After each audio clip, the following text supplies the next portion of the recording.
గురుగారు, వివేకము, వైరాగ్యము, ఇంద్రియ నిగ్రహము, ముముక్షత్వము ఈ నాలుగింటిలో ఏది గొప్పదని శంకరాచార్యుల వారు తెలియజేశారు.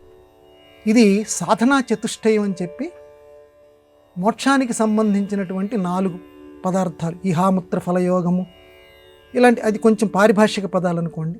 వాటిని సులభంగా చెప్పాలంటే ఇందాక మీరు ప్రశ్నలు అడిగారు కదా, వివేకము, వైరాగ్యము, ఇంద్రియ నిగ్రహము, ముముక్షత్వము, ఈ 4 మోక్షానికి సంబంధించినటువంటి మెట్లు. వీటిల్లో ఏది గొప్పది? మిగతా వాళ్ళు ఎవరు తేల్చలేరు, శంకర భగవత్పాదులు మాత్రమే దీన్ని తేల్చగలరు. ఆయన ఈ సాధన ఎందుకంటే అథాతో బ్రహ్మ జిజ్ఞాస అని వేదవ్యాసుడు రచించినటువంటి బ్రహ్మసూత్రాలు మొదలవుతాయి.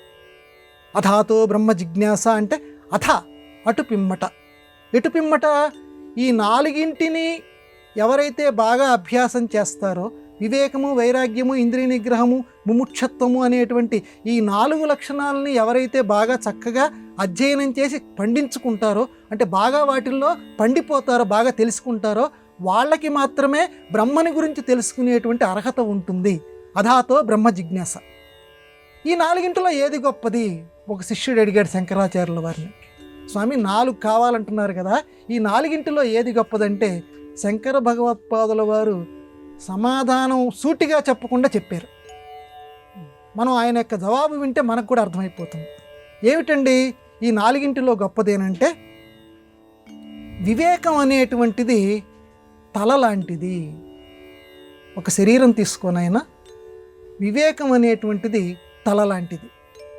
ఇక వైరాగ్యము అనేటువంటిది ఈ శరీరం యొక్క స్వరూపం. ఇక ఇంద్రియ నిగ్రహమేమో శమదమాది షట్కం, ఈ శరీరంలో ఉన్నటువంటి అవయవాలు. ఇక 4వది ఉన్నదే ముముక్షత్వము, ఈ మోక్షం కావాలి అనేటువంటి కోరిక, ఇదే ప్రాణము అన్నాడు. అంటే ఇప్పుడు ఆయన జవాబు చెప్పింది ఇది. ఈ 4ంటిలో ఏది గొప్పది అని శిష్యుడు అడిగితే శంకరాచార్యుల వారు ఇచ్చినటువంటి జవాబు ఏంటంటే, ఒకటి తల అన్నారు, ఒకటి శరీరం అన్నారు, శరీర ఆకృతి అన్నారు, అంటే ఈ తల కింద ఉన్నటువంటి శరీరం అంతా కూడా. మిగతావి కరచరణాలు అన్నారు, 3వది ఇంద్రియ నిగ్రహము, 4వది వచ్చేసరికి ప్రాణము అన్నారు. కొంచెం అవగాహన ఉన్నటువంటి వాళ్ళకి వెంటనే జవాబు దొరికిపోతుంది ఈ 4ంటిలో ఏది గొప్పదని. ముముక్షత్వమే గొప్పది. ఎందుకంటే శరీరంలో చెయ్యి లేకపోయినా బతకచ్చు, కరచరణాలు ఇలాంటివి లేకపోయినా బతకచ్చు, ఏదో ఒక అవయం పక్కకు తప్పుకున్నా బతకచ్చు, తలలో కొంచెం భాగం ఇటు చెవుల్లో ఏదో ఒకటి పక్కకి పోయినా బతకచ్చు. కానీ ప్రాణం అనేది పోతే ఇక లేదు కదా జీవితం అనేది. ప్రాణం అనేది చాలా చాలా చాలా చాలా ముఖ్యమైనది. కాబట్టి అని చెప్పి మిగతావి 3 తక్కువ అని కాదు, ఏది ముఖ్యమైనది అని అంటే ప్రాణం, ముముక్షత్వం. అంటే ప్రతి చేష్టలోనూ ప్రతి సందర్భంలోనూ మోక్షము కావాలి అనేటువంటి కోరిక. అంటే ఆధునిక జిజ్ఞాసులకి కొంతమందికి ఇది వేళాకోళం కింద అనిపించవచ్చు, కానీ శంకర భగవత్పాదుల వారు చెప్పినటువంటి మాట ఏంటంటే మోక్షం కావాలి అంటే ఒక విడుదల. కనపడకుండా, ఆధునిక కవి కూడా చెప్పాడు కదా, కాళ్లకు సంకెళ్ళు, నోటికి సంకెళ్ళు, ఇలా చెప్తూ నుదుటి రాతకు సంకెళ్ళు. సంకెళ్లతోటి పుట్టాం ప్రతి జీవి కూడా.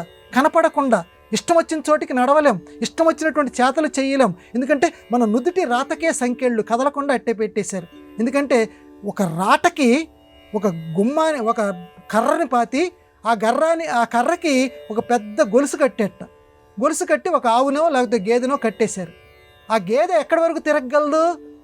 ఆ తాడు ఎంతవరకు ఉందో అంతవరకు మాత్రమే తిరగగలదు. అది బయటకు తిరగాలంటే దాని వల్ల కాదు.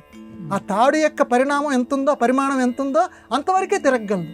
ఈ జీవులందరూ కూడా కర్మబద్ధులు. ఒక కర్మకి ఇక్కడ బద్ధులమై ఉన్నాం, అంతవరకు మాత్రమే మనం తిరగగలం. కాబట్టి సంకెళ్లతోటి ఉన్నాము. కాబట్టి ప్రతి వాళ్ళం కూడా ఈ సంకెళ్ళ నుంచి విడిపించుకోవడానికి ప్రయత్నం చేయాలి. దానికి ముముక్షత్వము. కాబట్టి అది ప్రాణ సదృశ్యము, అది చాలా గొప్పది అని శంకర భగవత్పాదుల వారు చెప్పకుండా చెప్పారు.